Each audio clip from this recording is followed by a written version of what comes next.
Mais uma vez, obrigada por ter aceito o nosso convite. É a segunda vez, está aqui na PWN, há precisamente um ano. O ano passado, por volta de fevereiro, esteve aqui a falar connosco sobre o impacto da inflação. E hoje o nosso convite desafiamos o Dr. Carlos para falar um bocadinho sobre o OGE 2024, porque achamos que é um tema que devíamos explorar mais e todos os cidadãos deveriam saber um bocadinho mais sobre o OGE, como é que é constituído e qual é o impacto a cada ano que traz para as empresas e para a nossa vida, para os cidadãos nacionais no dia a dia. Dr. Carlos dispensa apresentações, é uma figura pública super conhecida e muito nos honra a sua presença e estar aqui conosco. Mais uma vez, obrigada e eu passo-lhe então a palavra. Muito obrigado, Sofia. Boa noite a todas. Não sei se há algum homem na audiência. Acho que sim, acho que sim. Esta audiência foi muito requisitada, acho que sim. Se não há, deve entrar daqui a bocado, doutora. Muito bem, muito bem. Portanto, apesar de ser uma organização feminina, não é? É feminina a organização, não é? Mas podem ter membros homens? Podemos e temos, sim. Apesar de Muito ser bem. maioritariamente feminina, mas os membros masculinos são todos bem-vindos. Muito bem. Eu estou mais habituado a fazer apresentações para homens, mas ainda Pois bem isto que agora somos. muda, a sua plateia, a maior parte é mulheres a falarem de números consigo. Homens, mas pronto, cá estamos. Pois, enfim, tenho aqui uma pequena apresentação, uns pequenos slides, o essencial do Orçamento Geral do Estado para 2024. Como sabem, foi aprovado no final, o ciclo do orçamento é apresentado até 31 de outubro, depois é aprovado por volta de meados de dezembro e entra em vigor em janeiro. E foi o que aconteceu. Há uma exceção só quando, em ano de eleições, os tempos derrapam um bocadinho. Mas vamos lá então. O meu problema é que vocês veem, mas eu não vejo. Mas pronto, estão a ver, não é? Conseguimos ver, sim. Epá, mas ele não está. Ele agora está a Eu não, pensar. o meu problema é que eu não vejo e até nem vejo o título. Bom, Síntese mas enfim, OGE 2024. vocês estão a ver o título? Sim, sim, síntese OGE 2024. 2024. Pois. Enfim, eu se tivesse só o slide, seria seguramente este o slide que apresentaria. O OGE 2024 tem receitas de 4,7 mil milhões não, 4,7 bilhões de kwanzas e tem despesas de 4,7 também, em números redondos, bilhões de despesas, o que dá um saldo de 17,4 mil milhões de kwanzas. Vocês poderão ver, enfim, o orçamento que, quando nos é dado, o número que aparece é de 24 bilhões de kwanzas. Mas só que esses 24 bilhões de kwanzas incluem as operações da dívida pública. E, portanto, normalmente a apresentação do Orçamento Geral do Estado não tem as operações da dívida pública. E, portanto, daí essa diferença relativamente àquilo que costuma ser apresentado. Portanto, é um orçamento basicamente equilibrado. É um orçamento basicamente equilibrado, as receitas são praticamente iguais às despesas. Mas, como saberão melhor do que eu, o orçamento é uma previsão. Portanto, o governo diz que prevê cobrar 14,7 bilhões de kwanzas e diz que prevê gastar 14,7 bilhões de kwanzas. Agora, o que vai acontecer, não sabemos. E muitas vezes nós, Sofia, é bom, tudo bem, a gente fala sobre orçamento, mas muitas vezes o nosso orçamento é uma mera formalidade. O governo tem que apresentar o orçamento e apresenta, mas depois a execução do orçamento não tem nada a ver com aquilo que foi Também tem apresentado. razão, não há um seguimento efetivo. Não é como nas empresas, não é? Nas empresas, se nós nos desviarmos do orçamento, levamos na cabeça, não é? Aqui é o presidente e ninguém dá na cabeça ao presidente, como é óbvio, não é? Mas, portanto, isso acontece com muita frequência. O gráfico da direita é a mesma coisa, só que é em percentagem do PIB. Eu lamento que a minha apresentação era em PowerPoint, mas o Sim, meu sim. computador não me estava a deixar abrir o PowerPoint, abri com o Google e desapareceram aqui algumas coisas. Mas, portanto, o gráfico da esquerda é em kwanzas, não é? E o gráfico da direita é em percentagem do PIB. E, portanto, em percentagem do PIB, as receitas são equivalentes a 20,1% do PIB, as despesas são também 20,1% do PIB e o saldo é nulo. Não é? Portanto, o governo prevê para este ano um saldo nulo. Uh, como é que uh, como é que o orçamento de 2024 se compara com o orçamento de 2023? Orçamento não. Em 2023 nós temos já a estimativa de execução do Orçamento de Estado de 2023. E, portanto, como estão a ver aqui no gráfico do lado esquerdo, as receitas do Estado sobem de 12,6 bilhões de kwanzas para 4,7 bilhões de kwanzas. Já as despesas sobem de 12,7 bilhões de kwanzas também para 14,7. Portanto, vocês estão a ver o orçamento de 2023 e 2024 são bastante semelhantes do ponto de vista dos números. Despesas, receitas da ordem dos 12 bilhões de kwanzas e despesas da ordem dos 14 bilhões de kwanzas. O que e o mesmo acontece em percentagem do PIB. Portanto, os orçamentos de 2023 e 2024 são semelhantes. Este quadro, ou estes gráficos, dão uma perspectiva um pouco diferente. Imaginem que se nós não tivéssemos petróleo, como é que seria o nosso orçamento? E o que é que se faz? Exclui-se das receitas as receitas petrolíferas e, portanto, há uma alteração das receitas, mas não há uma alteração das despesas, porque não há se há receitas petrolíferas e não petrolíferas, as receitas petrolíferas valem para aí mais de 50% das receitas, já nas despesas não há despesas petrolíferas e não petrolíferas, elas são basicamente as mesmas. E, portanto, se nós excluíssemos as receitas do orçamento, as receitas petrolíferas, em 2024 nós tínhamos 6,9 bilhões de kwanzas de receita. Vocês lembram-se que lá atrás era 14,7 bilhões de kwanzas. Portanto, estão a ver, e as despesas são as mesmas. O gráfico de 2024 são as linhas, as barras pretas. E, portanto, vocês estão a ver que nós ficávamos com um déficit de 7,6 bilhões de kwanzas. Portanto, sem o petróleo, o nosso orçamento teria um déficit de 7,6 bilhões de kwanzas.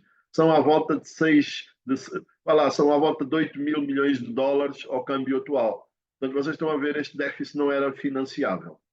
Portanto, o que nos chafa, de facto, são as receitas petrolíferas.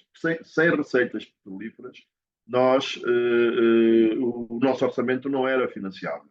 Nós tínhamos um déficit de 8 mil milhões de dólares e se nós, além dos 8 mil milhões de dólares de déficit que tínhamos que financiar, nós pusermos aqui a dívida que temos que pagar, não conseguíamos sobreviver não conseguimos fazer orçamento sem petróleo. E, portanto, isto é uma coisa bastante grave, não é? Naturalmente, temos petróleo e isso é bom, mas, por outro lado, é aquela história se o petróleo é uma bênção ou se é uma maldição. A circunstância de nós termos petróleo faz com que não façamos outras coisas que devíamos de fazer. Portanto, isto, no fundo, este gráfico é um bocado um suponhamos, não é?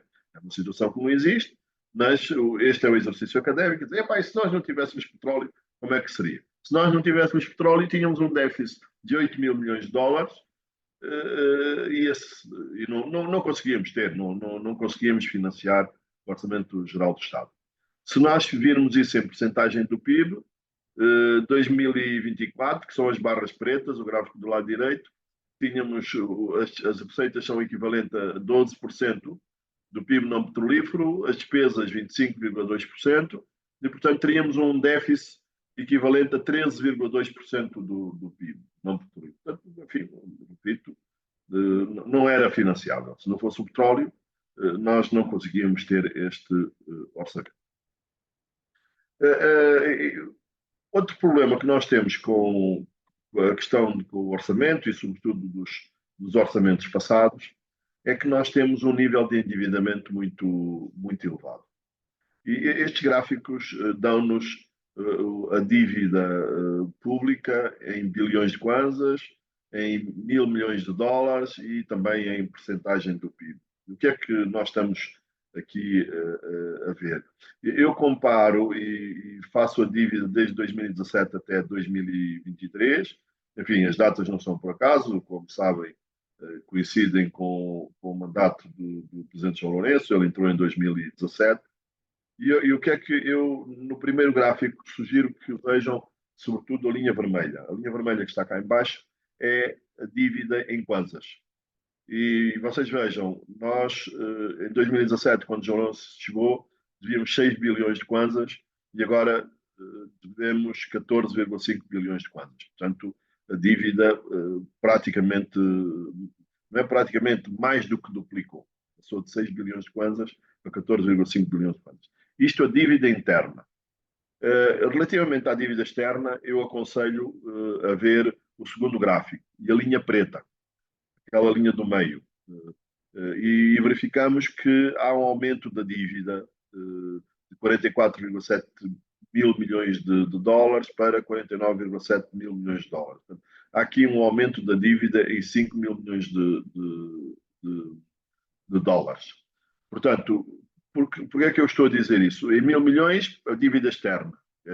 O que eu acabei de dizer e como está aqui assinalado em baixo, a linha preta é dívida externa. E em valores absolutos. Se nós virmos isso em percentagem do PIB, que é o gráfico da direita, nós verificamos que o presidente São Lourenço, quando chegou, encontrou uma dívida equivalente a 65,5% do PIB, enfim, basicamente 66%, e agora, em 2023, a dívida está em 88, pouco mais, 88% do PIB. Já esteve muito alta, já esteve em quase 140% do PIB. Agora, a dívida em percentagem do PIB, enfim, temos que fazer, devemos fazer, mas vocês estão a ver, é muito volátil, não é? Porque depende do preço do petróleo, isto é em percentagem do PIB, o PIB depende muito do petróleo, e em função da oscilação do preço do petróleo, a dívida vai variando.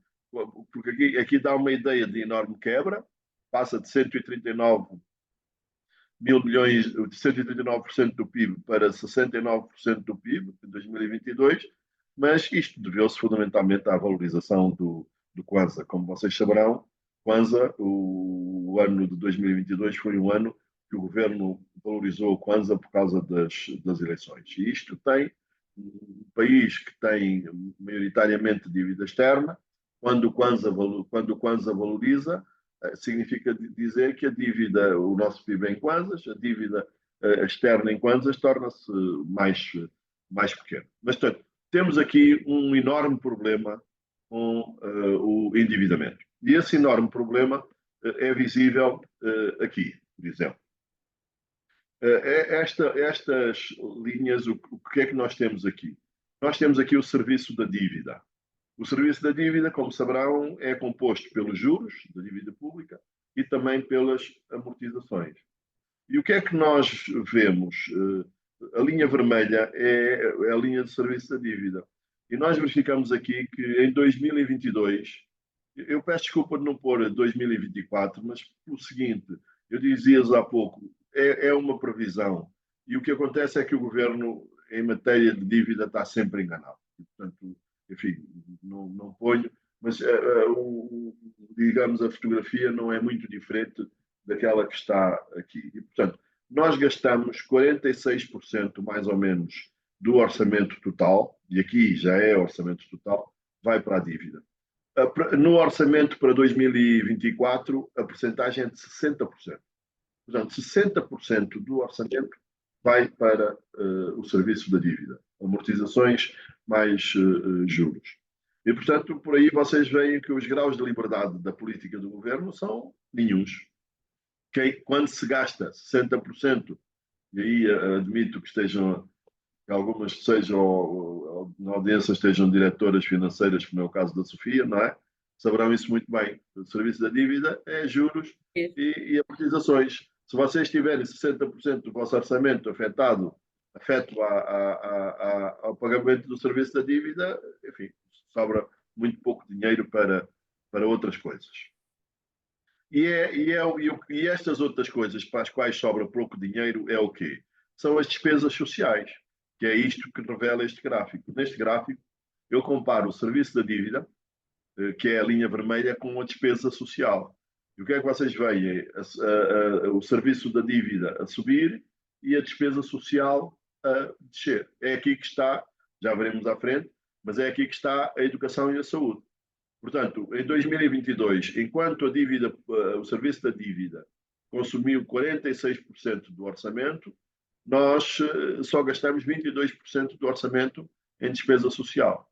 E vocês vejam, em 2014, a despesa social representava 32% do orçamento. Quer isto dizer que no prazo de 8 anos, a despesa social em percentagem da despesa total, isto é, o esforço que o orçamento faz com a despesa social, caiu mais de 10 pontos percentuais. Problema da dívida. A dívida tem que se pagar, não é? E quando tem que se optar, o que é que se está a fazer? O serviço da dívida está a aumentar, cortam nas despesas sociais. Enfim, esses cortes não são nominais, não é? Se nós virmos em termos nominais, as despesas sociais têm aumentado, mas o peso das despesas sociais, do esforço que o governo, ou que nós fazemos, o governo não faz esforço nenhum, quem faz esforço são os contribuintes, esse esforço, o dinheiro que o governo dedica a despesas sociais tem sido cada vez menor e justamente por causa disso, porque por causa do problema da dívida. Isto não é a mesma coisa, porque eu agora, a linha vermelha, que tem a despesa social, e a linha preta tem as despesas com juros da dívida pública. E, portanto, vocês estão aqui a ver, nós gastamos, enfim, 2022, houve ali uma pequena redução, mais uma vez, estes juros, muitos deles são em dólares, como o dólar valorizou, o Kwanza valorizou em 2022, esta fotografia não reflete muito bem a realidade. Mas a verdade é que, se nós virmos os anos 19 a 21, só as despesas com juros, são praticamente iguais às despesas com a despesa social. Portanto, mais uma vez, está aqui evidente aquilo que eu vos dizia, que é quando se tem uma dívida grande, a dívida tem que se pagar e quando tem que se fazer escolhas, corta-se nas outras coisas e para se pagar a dívida. Este gráfico compara as despesas, os juros da dívida pública com as despesas com a educação e com a saúde.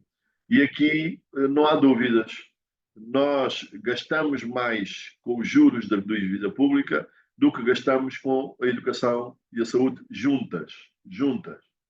Em 2022, a educação consumiu 5,8% do orçamento, a saúde consumiu 5,3% do orçamento, o que dá um total de 11,1% do orçamento. E em juros da dívida pública, nós pagamos 12,9% do orçamento. Nós dedicamos ao pagamento dos juros da dívida pública 12,9% do orçamento. Nós gastamos mais com os juros da dívida pública do que gastamos com a educação e saúde juntas. Isto é uma coisa gravíssima. Quer dizer, a dívida está-nos a asfixiar. Veremos como é que vai ser. Eu acredito que nós, mais tarde ou mais cedo, temos que reestruturar a dívida, temos que bater à porta da China. A China é o nosso maior credor, são à volta de 18 mil milhões de dólares que nós devemos à China, e, portanto, não me parece que nós consigamos, enfim, nos próximos anos, ou as coisas vão se complicar muito, ou então nós temos que negociar a dívida com a China. Aliás, eu presumo, eu acredito que nós já estamos a renegociar a dívida com a China. Só que eu posso dizer isso, que é preciso renegociar a dívida com a China, só que o governo não pode dizer isso. O governo tem essa responsabilidade e não pode. As negociações de reestruturação da dívida não se comentam antes, só depois de concretizadas é que efetivamente se diz: olha, está feita a reestruturação. Sabemos que os chineses são muito duros nas negociações, é isso. Eu tive uma vez, estava numa conferência, eu estava a moderar um painel onde estava a secretária de Estado do Investimento Público, na altura, agora é a secretária de Estado do Orçamento, e eu perguntei, então, mas senhora secretária de Estado, já estão a renegociar com a China, não é? Enfim, de alguma maneira, enfim, nem esperava essa resposta, e ele respondeu, um dos problemas das negociações com a China é que eles depois exigem ativos. Enfim, pontes, caminhos de ferro, enfim, todas essas, algumas coisas desse tipo, portos, enfim, não sabemos, mas é um problema. A China, não sei se tem o proveito, mas tem a fama de que quando renegocia as dívidas, ela quer, em troca, quer ativos. E eles, de resto, eles estão um pouco zangados connosco, aparentemente, não é?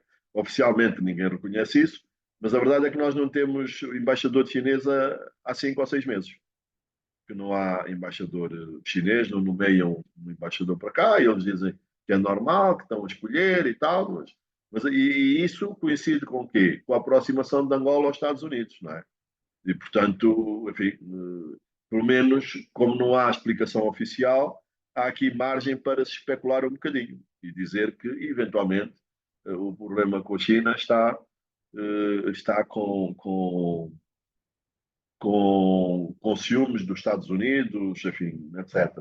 Eu pessoalmente acho que esta situação pode ser boa para Angola, pode ser explorada. Temos, em Angola e África em geral, temos os chineses interessados, temos os americanos interessados, e na política internacional o que conta são os interesses. E, portanto, nós também devemos atuar em função dos nossos interesses, e do meu ponto de vista, os nossos interesses sugerem que nós devemos enfim, relacionarmos com os dois, com a China e com os Estados Unidos. Não há dúvidas nenhumas que nós temos uma enorme dependência da China, é o nosso principal cliente, é o nosso principal fornecedor, é o nosso principal credor, e, portanto, o desafio, para mim, não é diminuir as relações com a China. Para mim, é aumentar com os outros, e nomeadamente com os Estados Unidos, para que haja maior equilíbrio e uma maior diversificação nas nossas entre na nossa economia, nos nossos parceiros internacionais. Mas, portanto, acho que esta situação enfim, de interesse americano e chinês por África em geral, por Angola em particular, nós podemos tirar partido disso. Outra, outro gráfico que eu também preparei. Este é um gráfico diferente, tem a mesma a educação e saúde, só que eu aqui, em vez de comparar as despesas com a educação e saúde com os juros da dívida pública, como aconteceu anteriormente, estou a comparar com as despesas com defesa e segurança. Portanto, a linha preta é a linha das despesas com saúde. A linha preta é as despesas com defesa e segurança. E, portanto, vemos, por exemplo, em 2022, as despesas com defesa e segurança são 12,7% do PIB, as despesas com a educação e saúde foram 11,1% do PIB. E, portanto, vocês veem, a linha preta está sempre acima da linha vermelha. Quer dizer que nós gastamos com defesa e segurança mais do que nós gastamos com a educação e saúde. Eu não tenho aqui os outros dados, podia dá-los, também numa hora é complicado e para deixar algum tempo para conversarmos, mas a verdade é esta: as prioridades do governo estão muito mal estabelecidas, não é? Quais são os ministérios, por exemplo, que têm mais dinheiro? É a Defesa e é a Administração, o Ministério do Interior, que é a Polícia. E, portanto, as opções do governo estão sempre por aí. Mais uma vez, no orçamento para 2024, eu não tenho aqui isto, mas digo-vos, o orçamento para 2024 prevê gastar mais em saúde e educação do que em defesa e segurança. Mas isso é a previsão, é o orçamento. Quando chegamos ao fim, quando vemos a execução, o governo gastou mais em defesa e segurança do que gastou em saúde e educação. É isso que o governo faz. Eu lembro-me em 2000, e não é João Lourenço só, já com José Eduardo Santos era a mesma coisa. Eu lembro-me de. Eu estava na expansão, fiz uma manchete a dizer que pela primeira vez o governo vai gastar mais em defesa e segurança do que gastou em saúde e educação. Mentira. Desde 2015, 2016 que os sucessivos governos ponham isso no orçamento, mas quando há a execução do orçamento, acontece exatamente o contrário. E nós temos níveis de despesa com a educação e a saúde muito baixos. Há recomendações internacionais que recomendam, passo o pleonasmo, que os países devem gastar 20% com a educação, 20% do seu orçamento com a educação, e devem gastar 15% do orçamento com a saúde. Tomemos só como vocês estão a ver que desde 2017 a educação tem andado ali por volta dos 6% e tal, mais ou menos, na casa dos 5, 6%, portanto, tem permanecido mais ou menos igual. Na saúde, houve aqui um incremento, em 2017 era 3,1% e em 2022 5,3%. Há aqui um incremento da saúde, mas, portanto, vocês estão a ver, nós temos que triplicar o esforço, quadriplicar quase o esforço que fazemos com a educação e temos quase que triplicar o esforço com a saúde. E esses são os dois problemas que nós temos. Dois problemas que são muito visíveis num indicador, eu não tenho aqui, não podemos ter tudo, mas falo sobre ele. Há um indicador que é o índice de capital humano. É uma coisa que é calculada pelo Banco Mundial e que pretende refletir, é um índice composto basicamente por variáveis relacionadas com a educação e variáveis relacionadas com a saúde. Aquilo vai de 0 a 100, o nosso índice é 36,2%. Esses 36,2% querem dizer mais ou menos o seguinte, mais ou menos não, querem dizer o seguinte, uma criança nascida hoje em Angola, quando chegar aos 18 anos, só tem 36%, as suas capacidades são 36% do seu potencial, do potencial máximo. Se tivesse uma boa alimentação, se tivesse frequentado os números de todos os anos escolares, se tivesse uma boa aprendizagem, etc. Portanto, vocês estão a ver, o normal, o país do mundo onde o índice de capital humano é maior é Singapura, tem 85%. Isto é, uma criança de Singapura, quando chega aos 18, tem 85% do seu potencial máximo. Uma criança angolana tem 36,2%. Portanto, é aqui que está o problema. Eu costumo dizer, enfim, nós falamos dos câmbios, falamos do orçamento, falamos disto, falamos daquilo, falamos daquilo outro. Tudo bem, são problemas, mas eu diria que esses problemas são problemas mais conjunturais. E o verdadeiro problema que nós temos é a educação e é a saúde. Aí é que nós temos problemas. E, portanto, relativamente a estas questões, ao orçamento propriamente dito, digamos assim, os grandes números do orçamento, era basicamente isso que eu tinha que dizer. Mas o desafio que a Sofia me fez foi também de ver quais eram as consequências desse orçamento nas pessoas nas empresas. Isto, enfim, eu diria que é talvez um bocadinho a parte fiscal aquela que mais afeta a nossa vida. Vocês, enfim, provavelmente estão aí fiscalistas, saberão isso muito melhor do que eu, mas o que tem acontecido, eu acho que começa a haver aqui uma má prática em Angola, que é uma cópia também daquilo que sucede em Portugal, que é haver muitas alterações fiscais com os orçamentos. E é o seguinte, o orçamento não é para fazer reformas fiscais. E é o que o que começa a acontecer cada vez mais também aqui em Angola. E isto traz uma instabilidade fiscal que é muito prejudicial para os negócios, para as empresas e para as famílias. Mas, lamentavelmente, é isso que começa a acontecer aqui com alguma frequência em Angola. Epá, desse ponto de vista, a principal alteração, a principal alteração fiscal tem a ver com o IRT, não é? Que é uma alteração. Quer dizer, é uma alteração, e eu acredito que nos que estamos aqui, neste encontro virtual, acho que não afeta ninguém, espero eu, não é? Não deve afetar ninguém, porque o que eles fizeram foi aumentar o limite de isenção para 100 mil kwanzas, e portanto, espero eu, sinceramente, que ninguém ganha aqui 100 mil kwanzas, não é? E a outra, e a outra foi manter, retirar a dedução entre 100 e 150 mil kwanzas. Portanto, quem beneficiou, houve uma alteração no IRT, mas e consistiu e que abrange só apenas pessoas que ganham até 150 mil kwanzas, em que houve aqui uma pequena um pequeno benefício, digamos assim. Mas, enfim, isso, repito, é só para pessoas que ganhem até 150 mil kwanzas.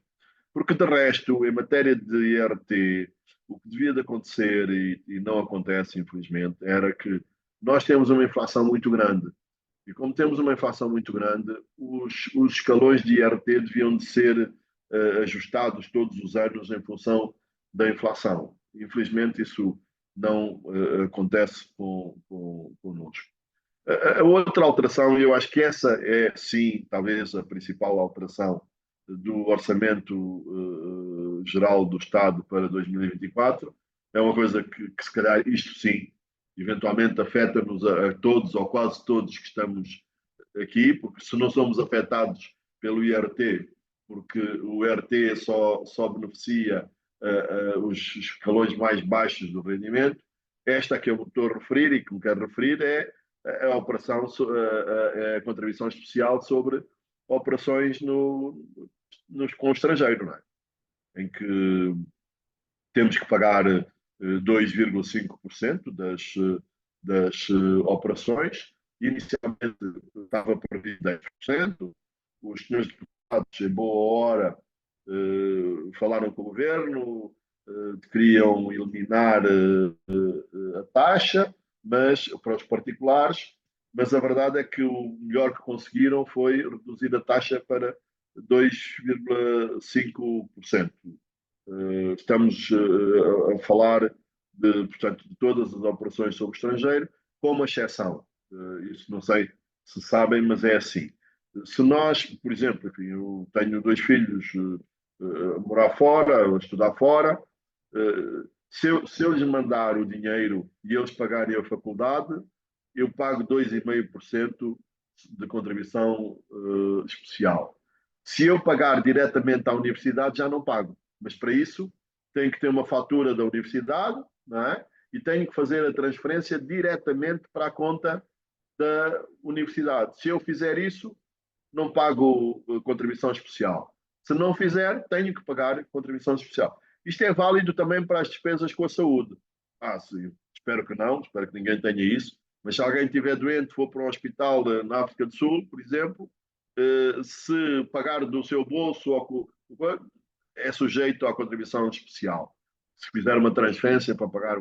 Agora, se o hospital emitir uma fatura e a pessoa fizer a transferência diretamente para a conta do hospital, aí já não tem que pagar nada.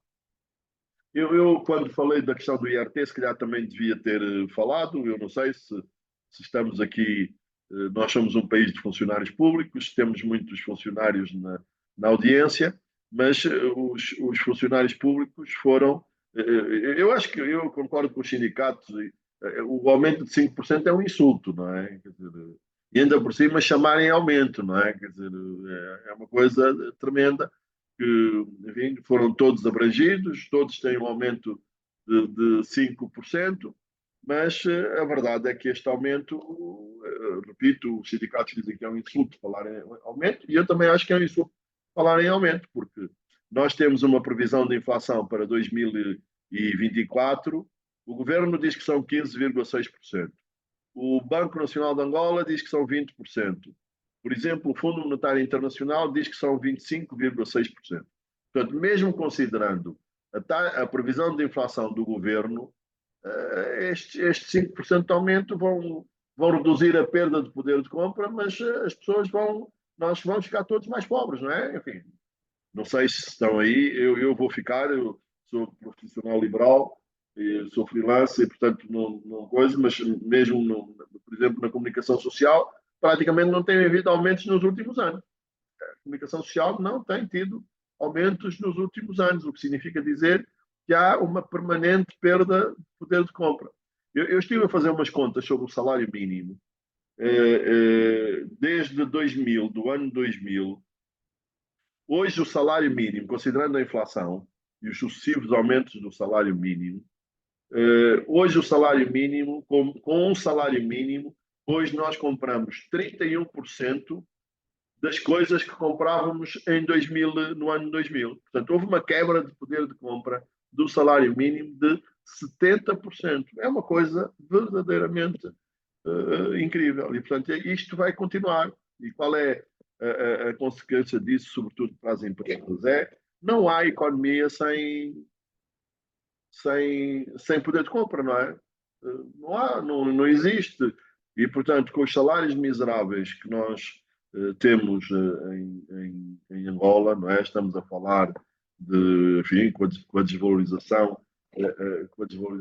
nós estamos a falar de um salário da ordem dos, enfim, se fizermos a 1000, ao câmbio de 1000, nós estamos a falar, o salário mínimo mais baixo é 32 mil kwanzas, portanto estamos a falar de $30, não é? Portanto, os salários são muito baixos, fala-se agora no aumento do salário mínimo, creio que está a prevalecer uma proposta da AIA, da Associação Industrial de Angola, que é aumentar em 50%, mas pronto, não sabemos, vamos ver. Vocês estão a ouvir? É que eu parece que colei, a minha imagem colou. Ah, não, agora já está. Mas, Não, estamos portanto, a ouvir, sim. temos esse problema.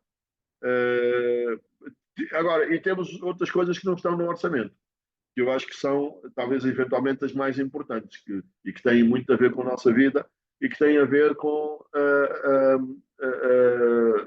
o phasing out, a eliminação dos subsídios aos combustíveis. Portanto, este diferencial de previsões de inflação, de alguma maneira, pode ter a ver com isso. Eventualmente, o Fundo Monetário Internacional tem implícito um aumento dos combustíveis. Portanto, existe esse compromisso há muitos anos, há muito tempo. O governo tem vindo sucessivamente a adiar o aumento a eliminação dos subsídios.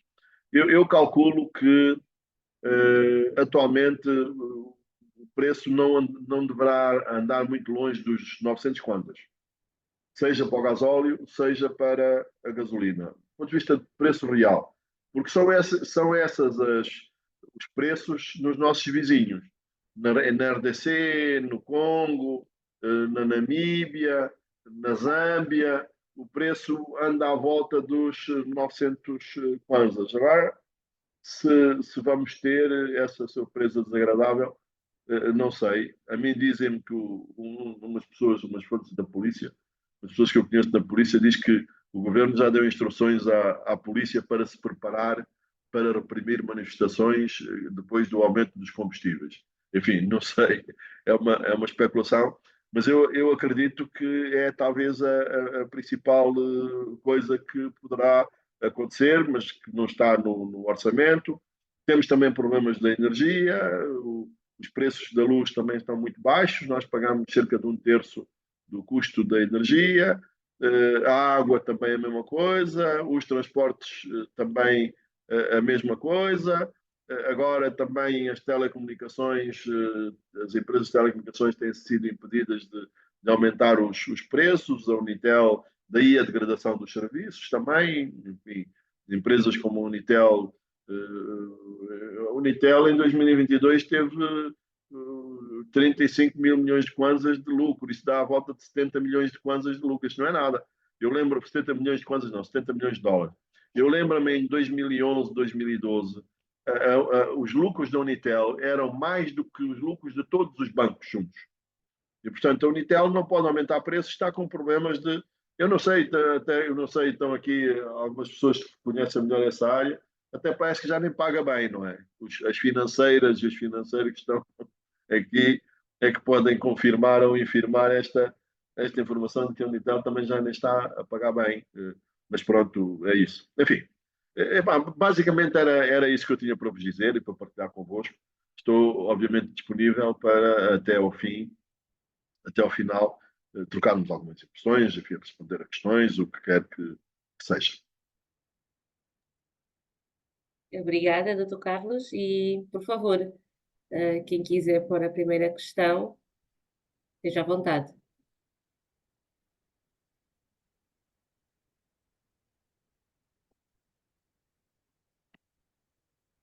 Força, Vasco, bem-vindo. Boa noite a todos. Com Boa noite. tantas senhoras, é o homem que vai fazer a primeira questão. Desculpa. Nem sei se há muitas ou poucas, é a minha expectativa só. Há mais Peço senhoras, há mais desculpa. senhoras. Mas avance lá, Vasco, sem problema. Professor, eu gostava era de saber, sendo que o nosso orçamento é, na sua maior parte, financiado por receita fiscal e recurso à dívida, gostava de saber do professor de que formas é que nós, como contribuintes, podemos ajudar ou, de certa forma, ajudar a financiar o nosso orçamento. Porque acabamos gastando tudo que temos de receitas e acabamos agravando muitas vezes também a base fiscal, não alargando a base mais sobre o mesmo sujeito passivo, aumentar impostos. Então, gostava de ouvir do professor o que o professor acha que pode ser feito para financiar o nosso orçamento, que é quase sempre deficiente, né? Precisa de ser sempre revisto. Muito bem, Sofia, eu não sei como é que quer fazer isso, se eu respondo logo, se esperamos por mais uma ou duas perguntas, como é que quer fazer? Respondo já? Não, é melhor responder já e ao menos assim as outras senhoras também pensam numa segunda questão, por favor. Está bem, está bem. Vasco, isto é um bocadinho complicado. Ainda hoje ou ontem saíram as estatísticas do emprego. O governo já não publicava as estatísticas do emprego desde o quarto trimestre de 2022. Portanto, é um pouco mais de um ano ou um ano sem publicar as estatísticas. Portanto, o quarto trimestre de 2023 foi as primeiras estatísticas que publicaram de 2023. Eu não tenho assim bem presente, mas, Vasco, temos 11 milhões e tal de empregos e 9 milhões e meio são empregos informais. Epá, são 80% do nosso emprego é emprego informal. Esta é talvez a melhor medida da informalidade em Angola. 80% é informal. E, portanto, como o Vasco sabe, os informais não pagam impostos. Quando o Vasco está a falar do alargamento da base tributária, estamos exatamente a dizer isso. Que alargam a base e, no limite, quem paga até pode vir a pagar menos. Mas eu não conheço nenhum governo que tenha feito isso. Vêm sempre com a lenga-lenga do alargamento da base tributária, e, portanto, nós enfim, quem acaba por pagar são sempre os mesmos. Portanto, eu diria que a principal fonte de receita potencial está no mercado informal. Temos que, seja do ponto de vista do emprego, e com isso é o IRT, é a segurança social, não é? Porque essas pessoas do informal, os impostos indiretos já pagam, não é? Elas consomem e quando estão a consumir estão a pagar IVA, como nós, não é? Aí não há, portanto, sem dúvida nenhuma, de que essa, do meu ponto de vista, o principal. A outra coisa também, Vasco, é são os impostos sobre o imobiliário. Enfim, eu não sei se o Vasco paga IPU, se mora em casa própria ou se mora em casa arrendada. Enfim, eu não sei. Eu moro em casa arrendada, não sei se a minha senhoria paga ou não paga o IPU. Eu, como não sou empresa, não tenho que ser eu a entregar o dinheiro ao Estado. Os particulares não é assim, não é? Os particulares é o senhorio que deve ou não pagar. Mas diz-se que só 10% dos prédios em Angola é que pagam imposto predial urbano. E, portanto, está aí mais uma fonte de receita para o Estado. E, neste caso, essa fonte de receita é especialmente importante também para as autarquias, porque enquanto que nos outros impostos as autarquias vivem de quê? Vivem de transferências do Orçamento Central, do Orçamento Geral do Estado, e vivem e depois ficam com umas percentagens do IRT, umas percentagens de outros impostos. Mas a principal fonte de receitas das autarquias pode ser o imobiliário, que ficam com o IPU. E, portanto, repito, já vimos informalidade, impostos sobre o trabalho e também sobre os lucros, e esta questão do IPU. O que é que nós também, eventualmente, devemos esperar? Não estou a dizer agora, mas para um futuro mais ou menos próximo. É alterações ao nível do imposto sobre o rendimento das pessoas singulares, não é? Porque atualmente nós só temos os impostos são parcelados.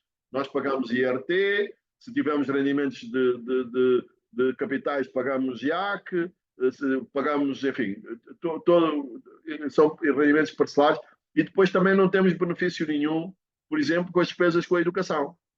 Em outras geografias, aquilo que nós gastamos em educação, aquilo que nós gastamos em saúde, pode ser deduzido uma parte ou à matéria coletável ou à coleta, dependendo dos regimes. Mas, portanto, mais tarde ou mais cedo, nós também vamos ter um imposto único sobre o rendimento, como, aliás, estão a fazer agora para as empresas, não é?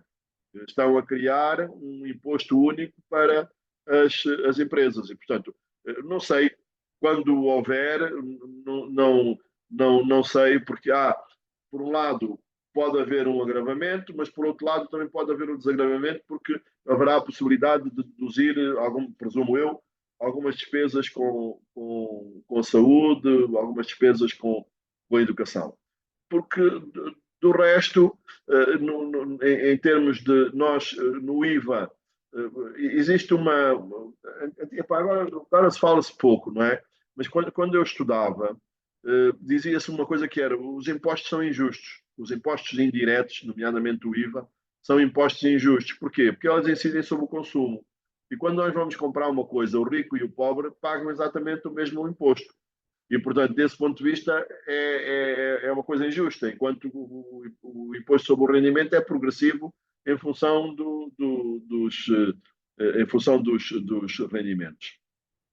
E, portanto, desse ponto de vista, o IVA, se não é, já está quase a ser a principal fonte de receita do Estado, agora poderá haver um pequeno benefício, porque reduziram a taxa de 14% para 5%, mas atenção, na maior parte dos produtos já se pagava só 7%. E, portanto, agora é para 5%. Mas eu acho que eu não acredito muito nisso, porque as empresas é assim. Quando o IVA aumenta, eles dizem: nós estamos a aumentar os preços por causa do IVA. Quando o IVA diminui, eles não dizem: nós estamos a baixar os preços por causa Não fazem, não é? Isto é assim em todo lado. Porque eu acho, pá, que, embora as nossas taxas de IRT sejam relativamente baixas quando comparadas com outros países mais desenvolvidos, eu acho que a malta já não aguenta aumentos de. Ou então, se quiserem aumentar, têm que melhorar os serviços, não é? Tem que melhorar a contraprestação. Porque quem paga impostos já paga bastantes impostos e não vê praticamente benefício nenhum. Um tipo paga impostos, mas quer educação, tem que pôr os miúdos nos colégios. Um tipo paga impostos, quer saúde, tem que se tratar no privado. Epá, a malta paga impostos afinal porquê? É uma complicação, mas seja bom cidadão, Vasco, pague só o que tem que pagar, epá, não queira pagar mais, pá. Já, o que você paga já é suficiente. E, sobretudo, temos aqui uma injustiça grande em pessoas, enfim, que têm rendimentos mais elevados, que é a questão da segurança social, não é? Porque as pessoas pagam. Existe um teto para a reforma. Não sei quantos salários mínimos. Atualmente são 600 mil kwanzas ou uma coisa qualquer. Você, mas se você ganha, por exemplo, 3 milhões, desconta sobre os 3 milhões, mas depois, quando for para a reforma, você só vai receber o equivalente a descontos até 600 mil kwanzas. E, portanto, é uma questão injusta que deve ser corrigida, penso eu, do meu ponto de vista. Enfim, não sei, acho que respondi, Vasco. Sim, Obrigada. obrigado. E agora temos cá a Mercy, por favor, Mercy. Boa noite, professor. Não sei se conseguem me ouvir. Perfeitamente, merci. Obrigada. Professor, eu tenho aqui duas questões, mas acho que vou ficar apenas pela primeira. Acompanhei perfeitamente quando o professor falava sobre o Orçamento Geral do Estado e tudo mais. Eu gostaria de saber o seguinte: como é possível apurarmos e colocarmos em vigor um Orçamento Geral do Estado para 2020, para 2024, né? Sem ainda termos os dados estatísticos do Censo Populacional 2024. A minha pergunta é, será que é possível que haja um reajustamento do OGE em função dos números que nós vamos encontrar apuradas as estatísticas? Por exemplo, os gastos para a saúde e para a educação poderão vir a aumentar e teremos assim um orçamento deficitário? Teremos mais gastos do que receitas? É a minha pergunta. Obrigada. Nada, nada. Merci, não sei, mas creio que não há dinheiro. O orçamento tem uma pequena folga, acredito eu, que é a folga das receitas. O orçamento foi elaborado com um preço do petróleo de US$ 65. Ok? E, portanto, como nós sabemos, felizmente o petróleo tem andado aí na casa dos US$ 80, mais ou menos, desce um bocadinho dos 80, sobe um bocadinho dos 80.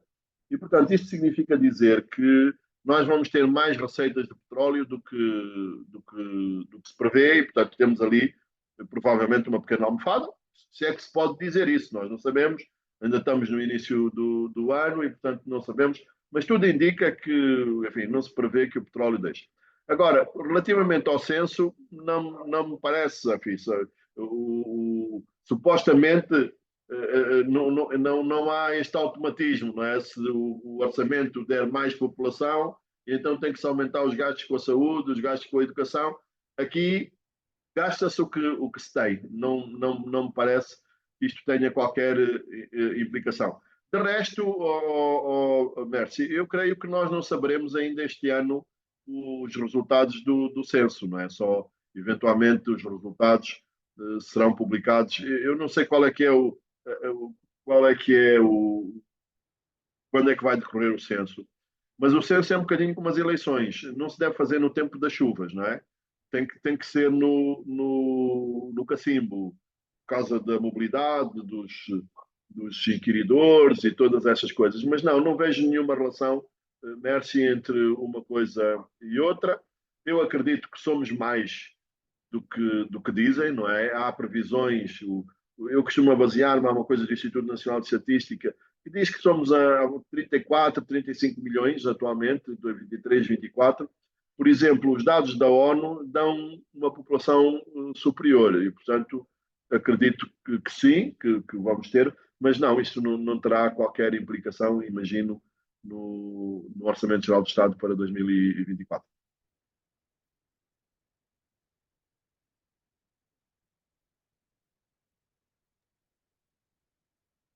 Obrigada. Temos mais alguma questão? Enquanto penso aqui a nossa audiência, Dr. Carlos, num país, quando nos anos de guerra, fazia sentido que a defesa e a segurança tivessem um orçamento superior ao que a educação e a saúde. Mas nós já estamos há uns largos anos sem guerra. Qual é a justificativa, no seu entender, continuamos a ter estes anos consecutivamente verbas para defesa e segurança superiores ao somatório da educação e da saúde, que são os nossos principais calcanhares daqueles, que quando não investimos em educação e saúde, estamos a estimar estamos a estimar a percentagem de vida aos jovens sem educação, dependentes e uma mortalidade muito cedo. Qual é, no seu entender, a justificativa do governo continuar a orçamentar estes valores e a consumir estes valores elevados para a defesa e segurança? Sofia, eu acho que isto é de propósito. As pessoas com instrução e saudáveis reclamam, não é? São cidadãos à séria, reclamam. O Vasco falava, o Vasco, que é um bom cidadão, presumo, falava: epá, como é que eu posso ajudar o governo a ter mais receita? A maioria das pessoas são o contrário, mas o governo não quer pessoas que não quer cidadãos, quer pessoas brutas, não é? E veja, nós somos um Estado securitário. Os ministérios que têm mais dinheiro é o Ministério da Defesa e é o Ministério. Veja agora a discussão à volta da segurança nacional, a nova lei da segurança. Aquela é uma perspectiva apenas securitária, desliga a internet, nós temos que denunciar as coisas que vemos nas nossas empresas e tal, e não sei o quê. Mas as principais ameaças à segurança nacional, do meu ponto de vista, até não são essas. Por exemplo, ainda ontem estava numa conferência onde se dizia isso, é a insegurança alimentar, a fome. A fome é uma ameaça à segurança nacional.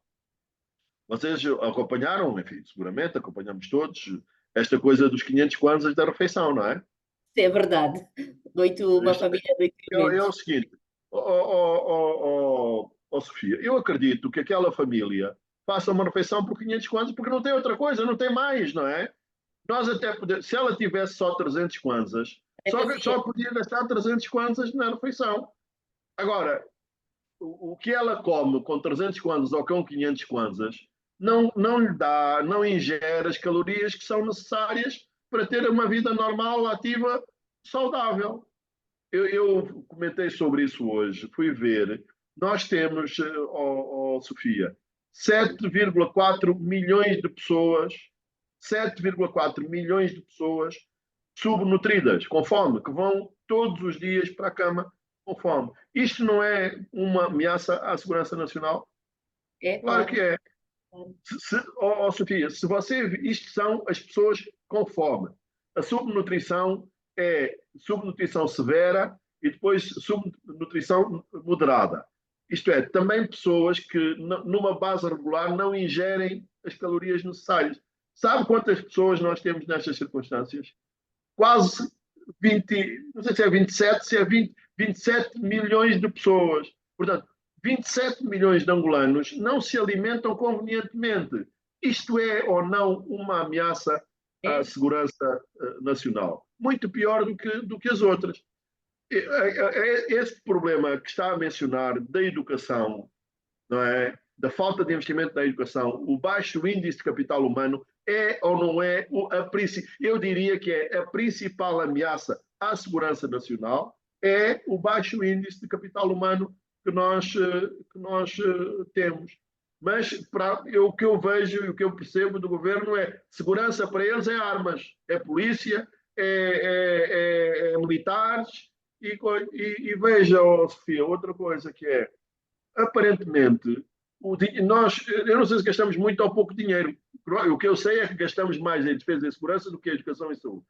Mas, Sofia, nós vamos a uma esquadra da polícia, eles não têm tinta, eles não têm condições absolutamente nenhumas, está a perceber?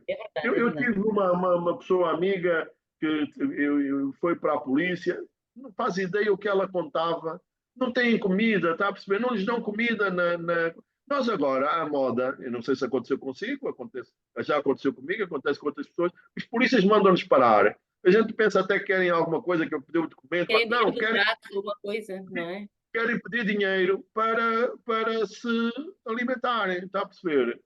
E eu acho que, portanto, eu acho que há aqui uma atitude deliberada, penso eu, no sentido de segurança é repressão. Segurança e o Estado tem que estar, tem que ter polícia pronta.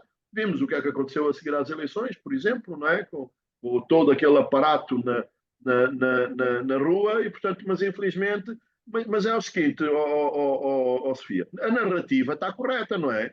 O que nós ouvimos, o Presidente é dizer que temos que apostar na educação, temos que apostar na saúde, mas da narrativa à realidade vai um grande passo. Eu costumo apresentar um gráfico sobre o orçamento e é exatamente assim. No orçamento, o governo diz que vai gastar mais com a educação e saúde do que com a defesa e segurança.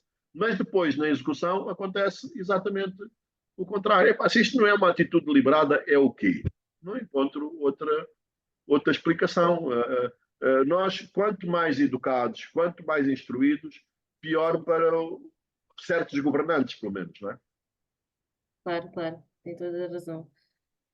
Olha, eu não sei, eu queria, não sei se mais alguém quer pôr aqui uma questão, vamos aproveitar, já estamos aqui, atingimos o nosso tempo.